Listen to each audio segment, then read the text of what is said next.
এই যে সেলফি তোলা আর ছবি তোলার যে সংস্কৃতিটা চলছে আর কি, এগুলোর মধ্যে ডুবে যাবেন। এগুলো আমাদের সংস্কৃতি না। আমাদের সংস্কৃতি কতটুকু? সালাম, আসসালামু আলাইকুম রহমতুল্লাহ, ভাই কেমন আছেন, মুসাফা কর, এতটুকু ব্যাস।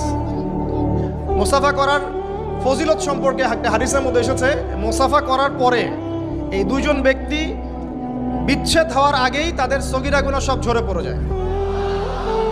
ছবি তুললে কোনো নেকি আছে এমন কোনো হাদিস আমার জানা নাই। ছবি তুললে, সেলফি তুললে আর ভিডিও করলে, লৌকিকতা প্রদর্শন করলে কোন একটা নেকি হবে এটা আমার জানা নাই। কোনো হাদিসে পাবেন আমার মনে হয় না, আমি চ্যালেঞ্জ করলাম।